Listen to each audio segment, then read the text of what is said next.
तुम लोगों का गुस्सा कम हुआ है कि नहीं हुआ है एशिया कप की सिलेक्शन पे, पहले तो ये बताओ। अबे यार शांत हो जाओ यार, वैसे ही इतना कचरा फैल रखा है मार्केट में, सोशल मीडिया पे। बड़ा हमने वहां पे वर्ल्ड 11 से जाके मुकाबला करना है, पेचा डालना है। ये देखो अभी तक शांत नहीं हो रखे भाई लोग, ये गुस्सा कर रहे हैं अभी तक एशिया कप पे। वो श्रेयस अय्यर को लेके इतना बवाल मचा हुआ है, यशस्वी जायसवाल को लेके इतना बवाल नहीं मचा रखा जितना श्रेयस अय्यर के लिए मचा हुआ है।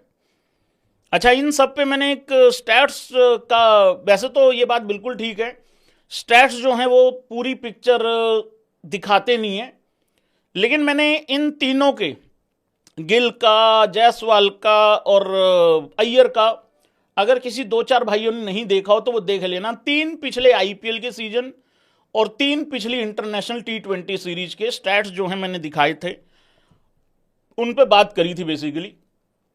तो आप लोगों को पता लग जाएगा कौन कितना बेटर है, कौन कितना नहीं है। लेकिन अय्यर के केस में इतना जरूर मैं कह रहा हूं, बार बार कह रहा हूं, देखो जायसवाल के केस में तो मैं 100% एग्री करता हूं।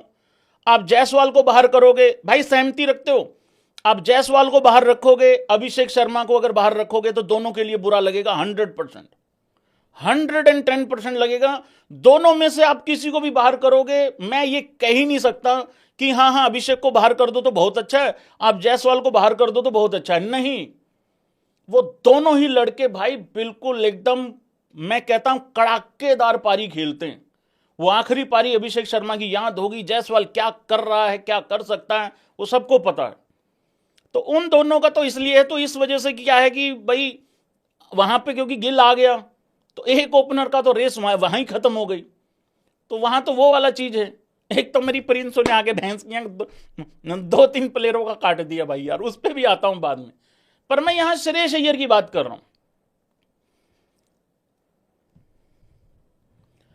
श्रेयस अय्यर ने हाल फिलहाल में जो कमाया है, जो मतलब उसने परफॉर्मेंस दी है, कमाने से मतलब रनों की कमाई कह रहा हूं रे, हाँ, तो वो बहुत जबरदस्त है। और क्या क्या हुआ है श्रेयस अय्यर के साथ, देखो बीसीसीआई का सेंट्रल कॉन्ट्रैक्ट चला जाता है, फिर रणजी जीत जाता है 2024 में, उसके बाद सईद मुश्ताक अली ट्रॉफी का टाइटल जो है वो जीत जाता है, और इसमें बहुत जबरदस्त स्ट्राइक रेट के साथ बल्लेबाजी भी करता है, एवरेज भी बहुत जबरदस्त है।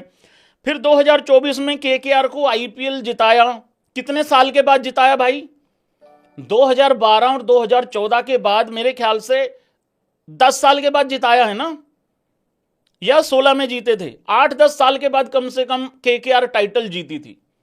तो ऐसा नहीं था कि बिल्कुल जीतने वाली, मतलब वो तो टीम जीत ही रही थी जी, लगातार जीत रही थी, हर दूसरे साल जीत रही थी, क्या हो गया जिता दिया तो, नहीं, क्या हो गया नहीं होता है, 10 साल के बाद जिताया है टाइटल।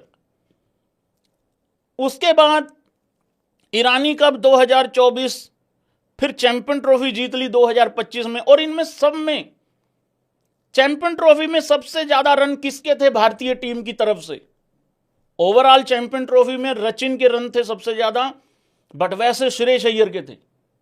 अब श्रेयस अय्यर की अगर तुम वैसे जाके स्ट्राइक रेट देखोगे इंटरनेशनल में, वहां तो बेड़ा गर्क हो रखा है। क्यों हो रखा है, क्योंकि उसने भाई अभी से अच्छा खेलना चालू किया है, आग बवाल लगाना अभी से चालू किया है T20 में। फिर उसके बाद हाँ, सेंट्रल कॉन्ट्रैक्ट में जगह मिल गई, यहां पे मेरे पीछे जो छुप रहा है फोटो। फिर पंजाब को भाई कितने साल के बाद, 10 साल के बाद, 11 साल के बाद, 10-11 साल के बाद फाइनल खिलाया। हाथ में उंगलियां ज्यादा होती हैं रे, हाथ में उंगलियां ज्यादा होती हैं, हमने फाइनल कम खेले हैं। और इसमें क्या परफॉर्मेंस दी थी, ऑलमोस्ट मेरे लिए तो आईपीएल जीता हुआ कप्तान है यहां पे, ऑलमोस्ट लगभग, क्योंकि आरसीबी वालों से हम आधी आधी कर लेंगे ट्रॉफी, कोई दिक्कत वाली बात नहीं, बढ़िया लोग हैं ये दे देते हैं फोटो खिंचाने के लिए ट्रॉफी, ऐसी बात नहीं है।